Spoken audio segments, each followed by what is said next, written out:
If summer heat and activity left your lawn with bare patches and thin spots, then get Scott's Turf Builder Grass Seed. Fall's cool air and warm soil make it the best time to grow grass. Use Turf Builder Grass Seed to grow thicker, greener grass, guaranteed. It contains Scott's exclusive Water Smart Plus coating that absorbs 2 times more water than uncoated seeds. Feeds to jumpstart growth and protect seedlings against disease. And Scott's is the official lawn care company of Major League Baseball. Fall's the best time to grow seed and repair your yard. Pick up a bag of Scott's Turf Builder Grass Seed today. This is the Scott's Yard. It's time for some straight talk. Some people are big-time data users, some not so much. Well, Straight Talk Wireless has unlimited plans of all sizes, like the newest, with the first 2 gigs of data at high speed, then 2G for just $35 a month. That's unlimited talk, text, and data, all on America's largest and most dependable networks. Big or small, everyone saves with Straight Talk Wireless. Best phones, best networks, no contracts, only at Walmart. A month equals 30 days. Please refer always to the latest terms and conditions of service at straighttalk.com. The big fella, Booger McFarland, in for Golick this morning. Paul Finebaum coming today. Joey Galloway, John Smoltz is on the way today, and more as well as we continue. And I mentioned that we've got all of this baseball for you coming up today. The road to the World Series goes right through us on ESPN Radio. Every pitch of the postseason presented by AutoZone on ESPN Radio, ESPNRadio.com, and the ESPN app. It was suggested to me that October is the best month of the sports year. Booger McFarland, do you agree or disagree? I think it's pretty close because you have a lot going on. College football, pro football, basketball gets started, baseball. Hockey's underway. Hockey's rolling. Everything is going right now. Yeah, and so, I mean, there's really nothing that you want to see that you can't watch right now. So it's interesting because obviously I'm a professional sportscaster and have been on one level or another for almost 30 years. And so from a pure sports perspective, this is the best time. It's the busiest time. There is the most going on. It is also my least favorite time of the year. I have a theory. Okay. Do you consider yourself an optimist or a pessimist in life? I'm an optimist. Okay, see, yes. Beautiful. I'm a pessimist. Yes, I know this. Do you prefer spring or autumn? I really think they're close to the same. But if you ask me, I'd prefer spring because, and here's why. Well, you live in Tampa. Yeah, well, okay. So it's all right. pretty much the same to you. Right, well, I prefer spring because I know summer is coming. Okay. Well, see, so that was, yeah, you just made my point. Okay. Most optimists I know like autumn because autumn is a great season, particularly for those of us in sports because there's all this great sports going on. And there is something nice about that first day that the air feels kind of crisp and you put that sweater on. It never feels that way in Tampa. Oh, well, that's the thing. See, you live in a place with no seasons. So why am I even asking you this? You have spring and summer. All the time. It's always either spring or summer. What is it today? It's either spring or it's summer. That's it. You got nothing else. Right. You're never scraping ice off the windshield with a credit card. By design. All right, wake up and do that one of these days, and then let me know how you feel about it. But my theory in life is that the optimist loves fall because it's just a great season.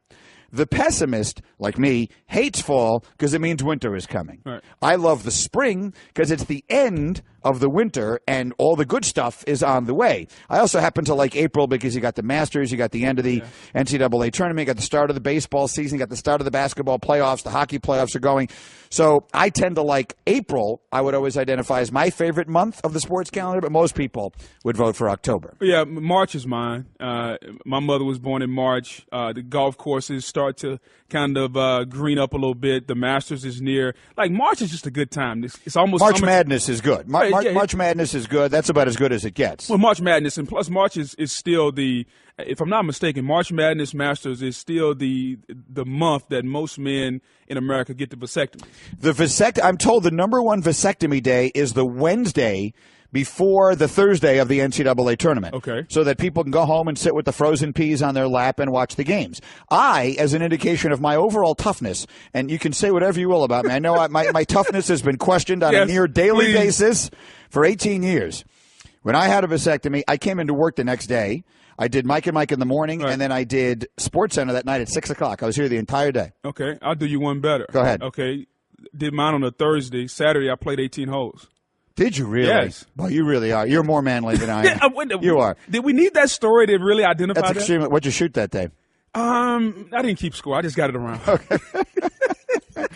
I'm trying to think of different jokes I can make about you, but whatever, I won't. Exactly. But the one thing, my favorite story ever about when we talked about this was the time that Golick said that he had the frozen vegetables that he used after the vasectomy, and then he ate them later, which I think is just something about that story that I think they're is in a very bag, funny. and then you take them out of the bag. No. I still threw them away. Why? I don't care. You could put it. You the could vegetables are in a bag. You could put them in a bag, which you could then put in another bag, which you could then put inside of like some sort of chamber. And I'm not interested in eating those frozen peas and carrots. I'm done with that. Just because of where they. Just the whole idea of it. You know what? I'm willing to move on from that particular group of vegetables.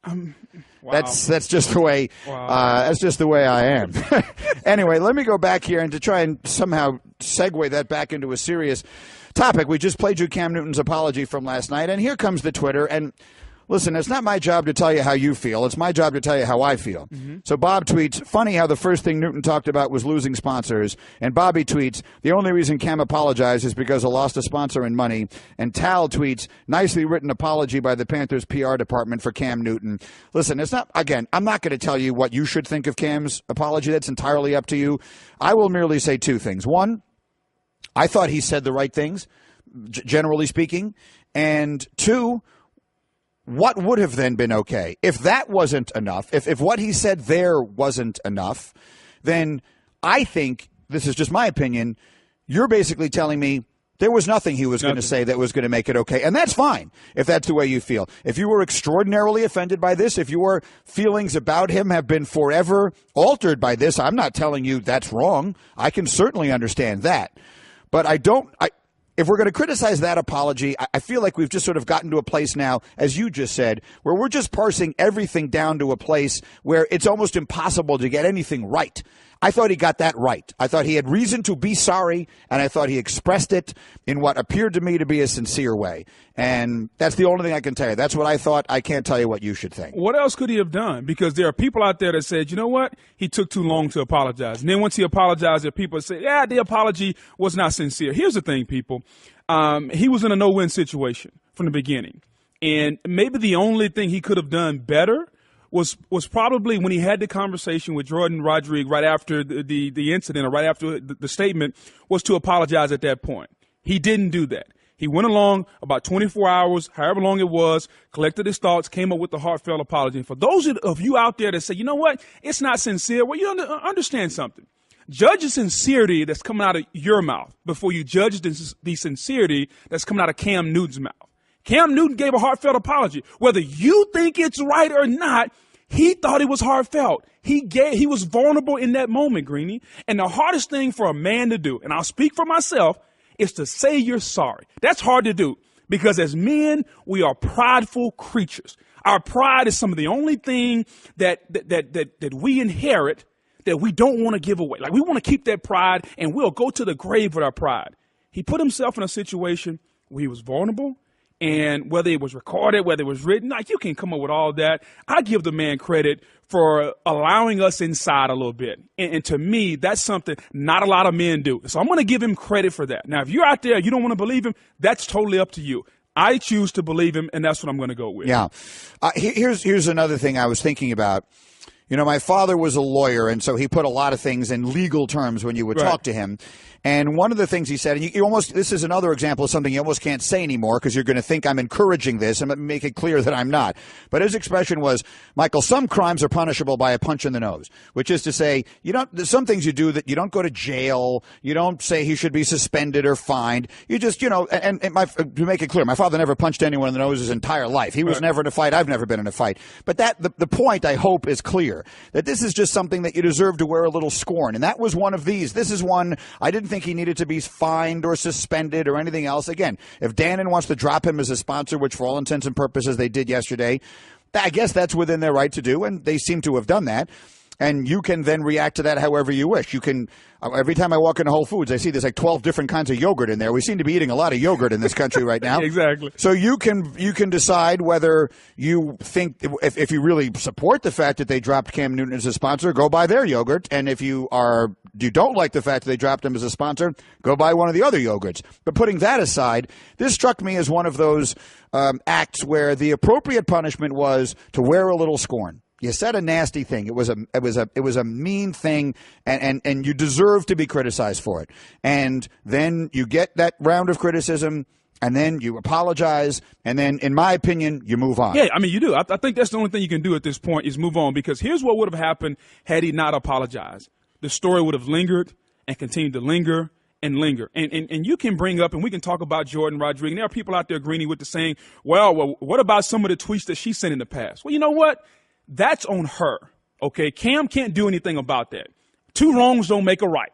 So just because she did something in her past or she sent out some tweets that some people look at as racist, that doesn't mean that Cam is any more right, okay? That's something that she has to deal with. All Cam can deal with is what he said yesterday, the heartfelt apology that he came up with, because people are going to try to go and say, well, look what she did, look what he did. No, you don't do that. Right is right and wrong is wrong, and I thought Cam was finally right with his apology. Me too. Yes, and for those who are not aware, because this is 2017, of course, the female reporter that he insulted in the news conference, people went back and found on her social media that she had 3 tweets that were racist in nature, and she took them down, but of course everyone can find them. I saw the newspaper released a statement. So I would agree with you. That has nothing to do with the Cam part of this story. Right. She asked a legitimate question, and he responded the way he did. It doesn't have anything to do with it. And I also agree with you. You can then take that part of it, and you can react to it any way you choose.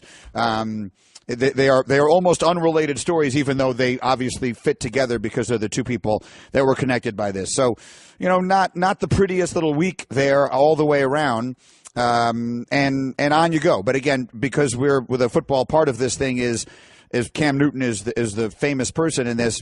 I would just say, in my opinion, if you're not accepting that apology, you didn't want to accept it from him anyway. I thought he did it well. Greeny, when we look at this in the bigger picture, do we now start to understand why coaches and players, when they get to the podium, they don't really give us anything? Like, coaches and players get their words parsed in so many different ways, and we all make fun of Bill Belichick of what he said when we're on the New England, and some of the players that get up there. Russell Wilson's famous for giving a 15-minute press conference and saying nothing.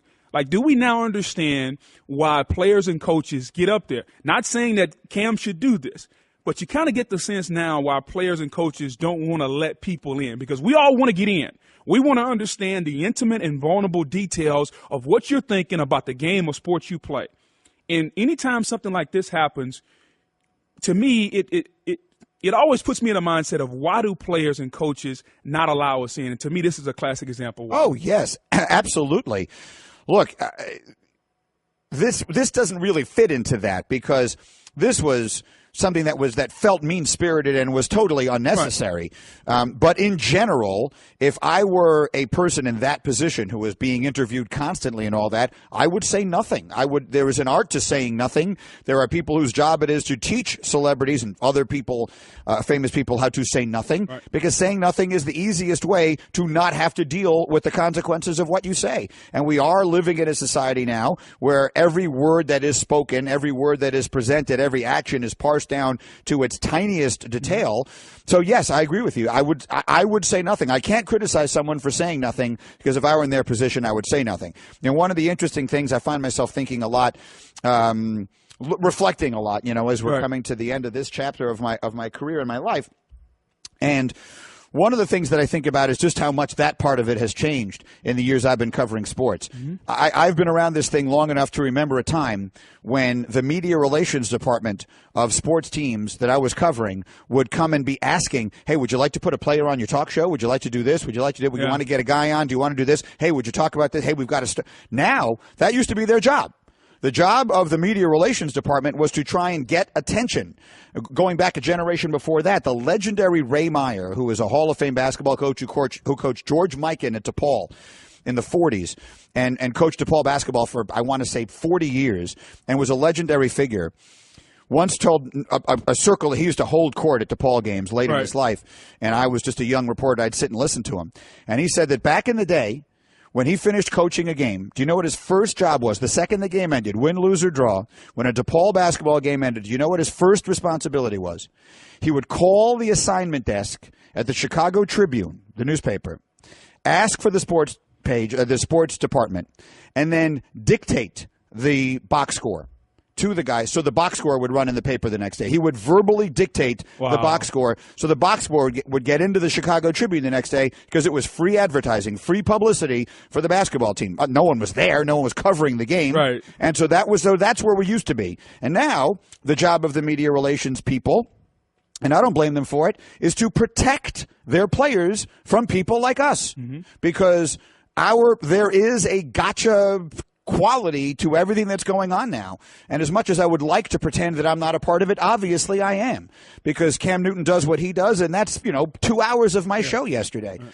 So that's the reality of the world of sports and well beyond sports, as we see, that we live in now. And I don't think it's changing. So you can bemoan it all you want, but you either jump on the train or you get run over by it, is my view of this, and that train is going forward. Well, I think it's going to get worse, and it's amazing you mentioned where it was and where it is now. And I just start to think, where will it be soon?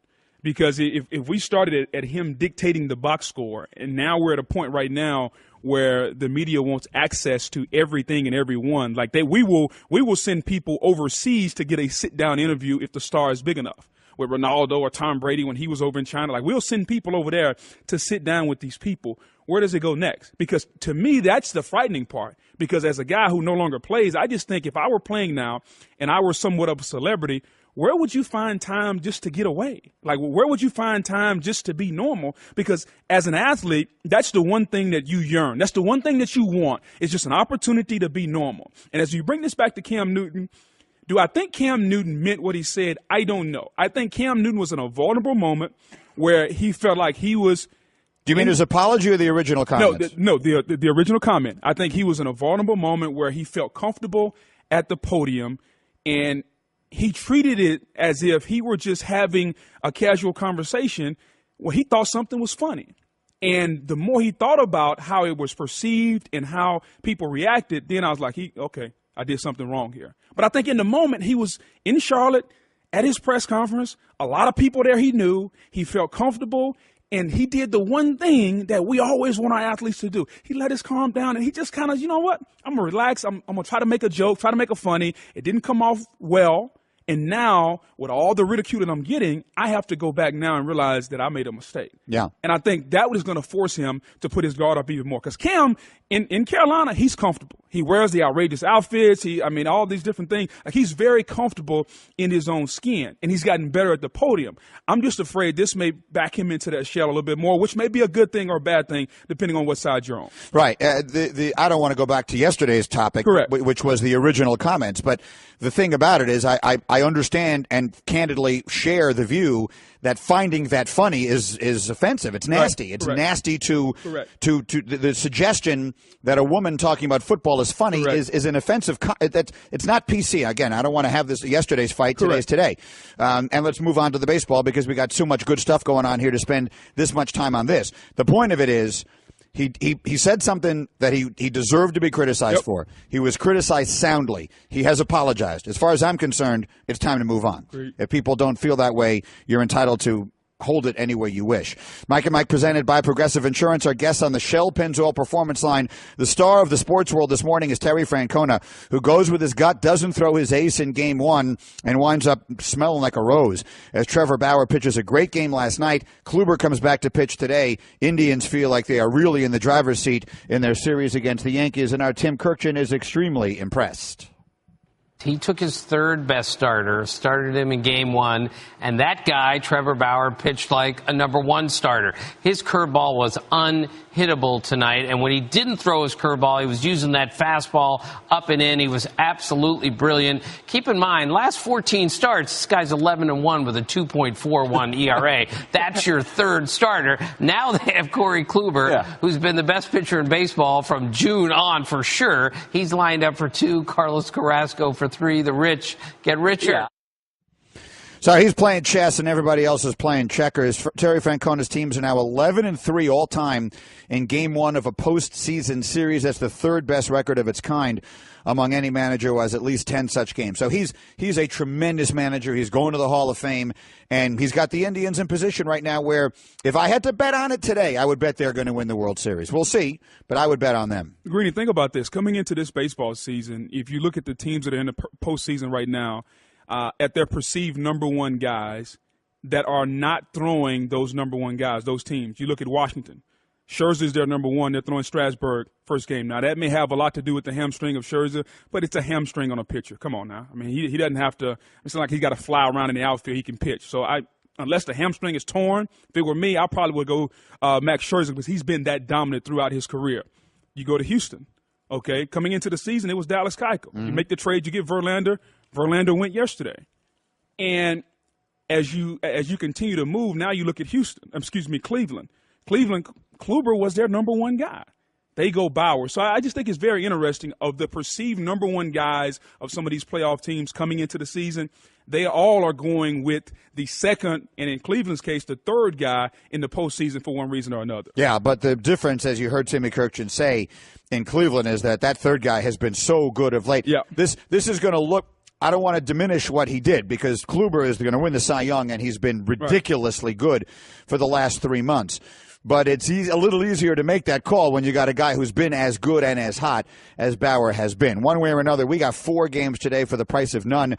All the action here on ESPN Radio, all the baseball postseason is in action today. Much more football as we continue. Paul Finebaum joins the conversation as well as we roll on. You asked me an interesting question, Booger. Let's get to that real quick before we bring Finebaum in here about Jameis last night. Yes, after the game, there were pictures circulating where Jameis Winston was waiting on Tom Brady before Tom Brady got on the bus. And I just wonder from a fan's point of view, because I know as a player it doesn't bother me, but from a fan's point of view, would that bother you if your star quarterback, after he didn't play his best, is now the first thing on his mind is, instead of saying, you know what, let me reflect on what I can do better, let me go meet the star quarterback? Yes, you asked me. That's a good question. And the answer in this case was no. I do not believe that would have bothered me if I was a hardcore fan of that team. And I have been the one many times who have said, like, I can't stand it when I see when an NBA playoff series ends or something like that and guys are shaking hands and the losing team is laughing. That would bother me as a fan if my heart is broken or I'm, throwing things around my house and I see guys laughing.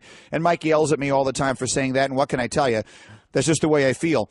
With Jameis, for some reason, I liked it last night because everything that I think I know about him from when he used to write in those notebooks when he was like not even in high school yet about how he dreamt of being a quarterback, he seems to be really committed to the craft. And Brady is maybe the all-time great or one of the all-time greats at the craft of being a quarterback. And so for Jameis to have that much respect for him and want to just talk to him that way, there's something about it I kind of appreciated, even if it came right after a defeat. Maybe I don't know. Maybe some other there might be fans of the Buccaneers who feel differently, but that was sort of the way I viewed it. Right. There were some that were kind of taken back by that, and they were like, you know what, for a guy who put so much on this game, he's giving the kind of pregame talk, and he's getting everybody fired up. There's so much emotion spent, and then he didn't go out and play well. And then for him, right after the game, to want to go do that, some fans didn't like the look of that. Let's see what Paul Finebaum thinks from the Paul Finebaum Show here on ESPN Radio and the SEC Network. We got a million places to go with Mr. Finebaum this morning. What'd you make of that, Paul? Any issue with that? Because Booger brought it up with me during a break, and I thought it was an interesting question. None whatsoever, Greeny. And I've had my issues with Jameis. He grew up in the same town that I lived in for a long time, and I thought he got way off the road at FSU. But you probably remember the morning of the championship game in Tampa. I talked to him on your set, and I came away with a different view of him. And I think, Booger, you know him better than I do, but he has grown up, and I don't care what any fan thinks. This is the right thing to do. This shows maturity. It also shows respect for the game. And we're not talking about one of his high school or college buddies. We're talking about arguably the most iconic quarterback in the history of the game. And I think it's a very good look. And if some stupid fan in Tampa doesn't like it, who cares? Paul, from one quarterback to another, Cam Newton has been criticized, and rightfully so, for his comments to the female reporter. He comes out last night with the video apology. What do you make of Cam Newton? More importantly, what do you make of his comments and his apology?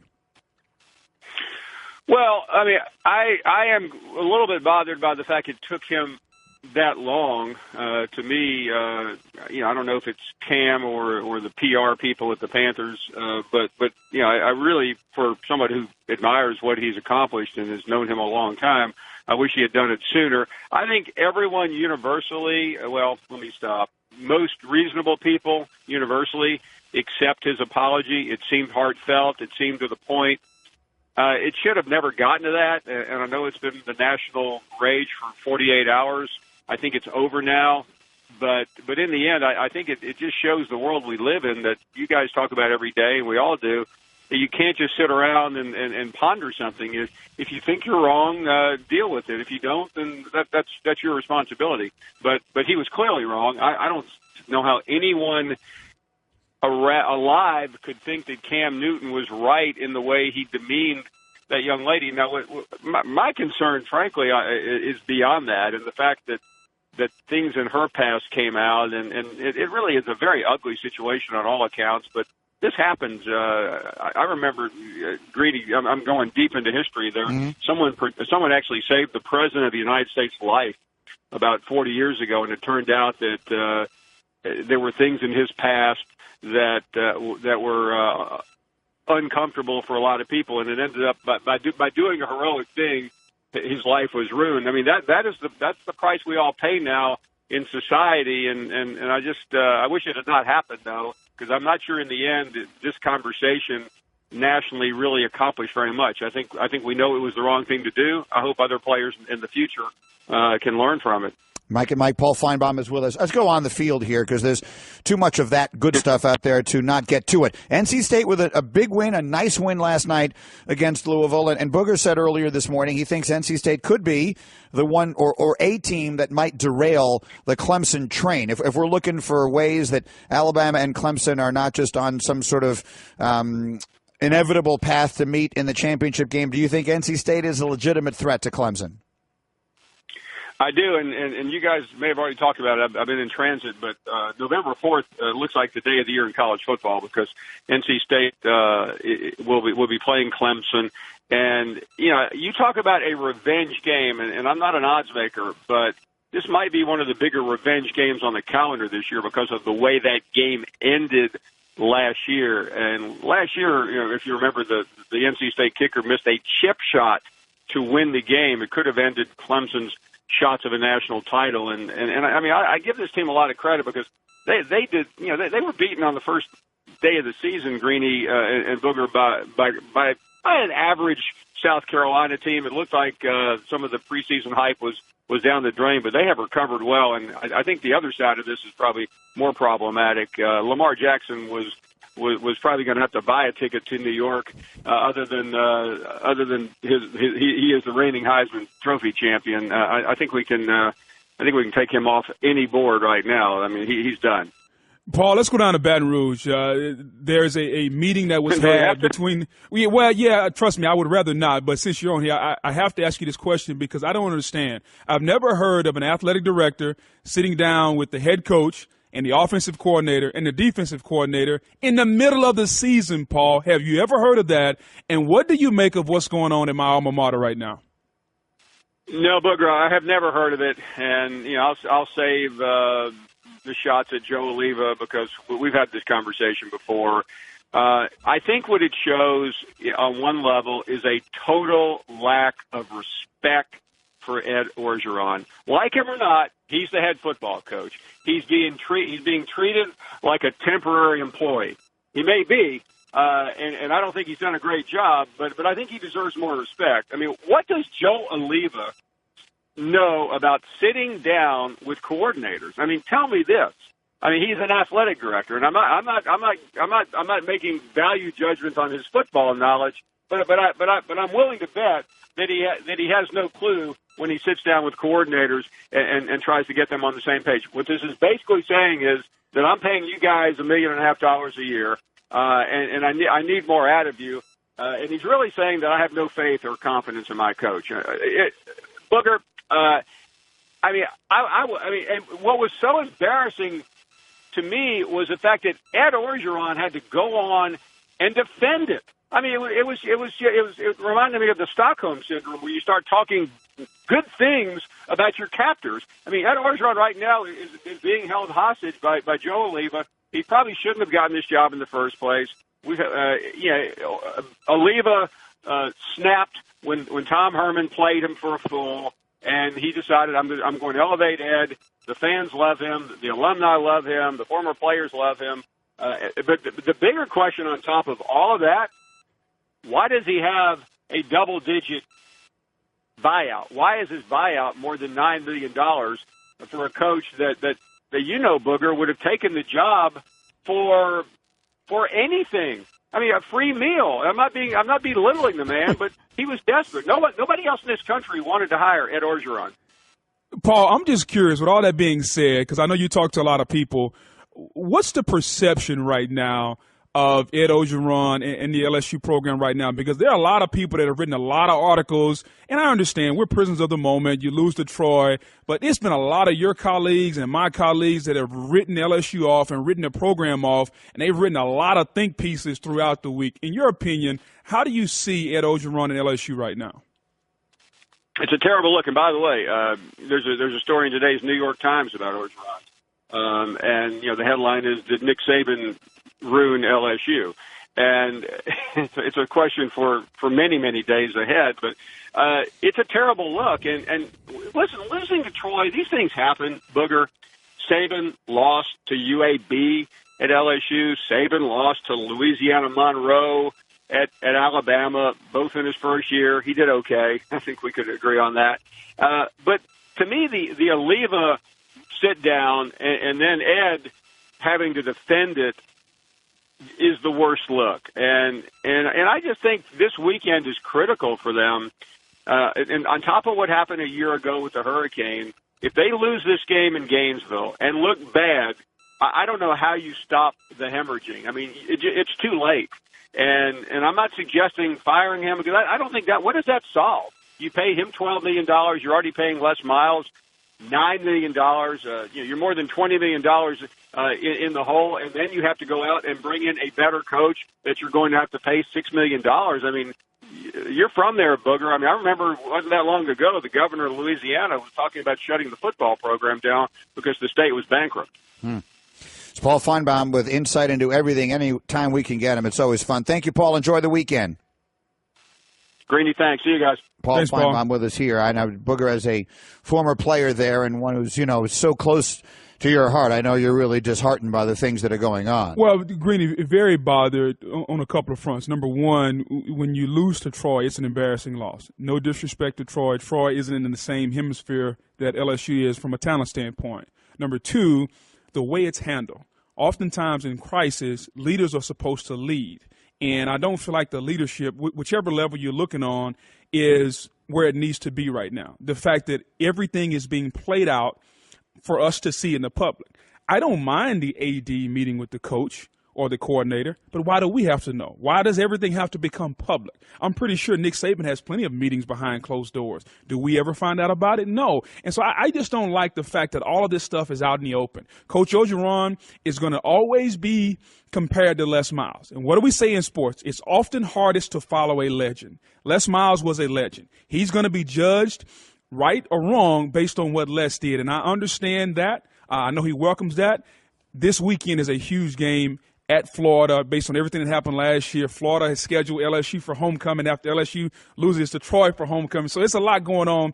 LSU needs a win in the worst way. Yeah, I get it. I mean, the other thing, Les Miles was a legend. They couldn't wait to get out of there. Let's face it. I mean, people on that who care about that program were dying to get him out of there. And so now it goes to show you sometimes be careful what you wish for. Coming up next, a headline at least that made you think this is everything that is wrong about sports today. I know that sometimes I'm the most gullible or naive person in the world. Sometimes? Particularly when it comes to, I could have lived without that, particularly when it comes to college athletics. Because I've never been particularly close to it. Clearly, I was never a recruited athlete. Right. And no one in my family's ever been. And I didn't grow up following college sports the way I followed pro sports. Right. So a lot of the times I see stories like this and I think this can't possibly be true. But Adidas and Louisville, as everyone now well knows, have this huge deal together. It's a 10-year, $160 million deal, which when they announced it in late August, the athletic director, who probably soon isn't going to be that anymore, Tom Jurish, said, this money is for the athletic department. It's for these student athletes. It's been earmarked for them. Mm-hmm. And then yesterday I read in a story that the expiring deal, so that is an extension to their current deal, Adidas deal with Louisville, that deal, which expires July 1st, 98% of the money that Adidas gave to the school went directly to Rick Pitino. Now, it was far less money than we're talking about here, but in 2015-16, Adidas gave $1.5 million to Pitino under his personal services agreement with the company, and $25,000 went to the program. When the question about this was asked to Louisville, how can you say this money is going to the student athletes? A department spokesman somehow managed to say with a straight face, well, players come here in part because of Coach Pitino. Coaching is part of what we give the student athletes. He said that a month before a bribery scandal prompted the suspensions of Jurich and Pitino. Now, those are unrelated thoughts, but not really. So my next question for you, Booger McFarland, is, when you read that, did it make your jaw hit the ground? They have the school has a deal with the apparel company, and 98% of the money goes directly to the coach. It did initially, but then you start thinking around the country. It's this way a lot of places, Green. Is it? Yeah, especially in basketball. Football's a little different. Is that okay with us? Are we okay with that? Well, basketball, usually the coach, not the AD. I'm sure the AD and the coach will get together, but the basketball coach has a lot of influence on what shoes, what clothing you wear. Well, I certainly understand that now, considering they're giving him 98% of the money. Right. So part of the reason why Louisville probably got this big Adidas deal is because Pitino agreed to it, and Adidas and Louisville said, okay, if you're going to recruit, they're one of the most profitable college basketball programs in America. Right. And you're doing all this recruiting. Kids are coming here not because of Papa John Stadium and Lamar Jackson. They're coming here to play for the legendary Coach Pitino. So we're going to pay you for that. I guarantee you when you break the numbers down, it's probably the same for Izzo. Maybe not as much. Krzyzewski, some of the great college basketball coaches across America, they get a lot of money from these shoe companies. So was I surprised? Yes, I was taken back a little bit by the percentage. But the shoe companies paid the college basketball coaches a part of their salary, just like Nike pays some of Nick Saban's football salary. Right. That's a part of the deal. Look, let me make it clear. I have zero issue with that if that's what the arrangement is. But I never hear that. This is always the school has a deal with Adidas. Yeah. I'm sorry. If they're giving Pitino $1.5 million and $25,000 goes to the rest of the athletic department, that is not a deal with the school. That's a rounding error. That's a deal with Pitino. So if that's what it is, that's fine. Right. I have zero issue with it. I mean, we can take it and we can once again expose the ridiculousness of all of that money going and the players not being able to get anything. But that's let's put that to a side for a moment. Right. But let's just call this what it is. They don't have a deal with the school. They have a deal with the coach. Do you have an they issue? Pay the coach. Do you have an issue with the amount of money or the fact that the shoe company is paying the coach at all? I don't have an issue with any of it except for the notion that this is actually a deal with the school. Now, at this point, if it's $160 million, there was no way they were giving $160 million to Rick Pitino. Right. So I'd like to hear what percentage of that is going to anything else. But my issue with this would be with the perception that they want out there that this is a deal we have with the school. Clearly, this is exclusively a deal with the coach. That one was exclusively a deal with the coach. Right. I think they said the majority, I want to say it's like $79 million of the 160 is going to the school. So it's a little different for every school. We got to get these numbers because I can't be the only person stunned by this. We continue in a moment. Mike and Mike.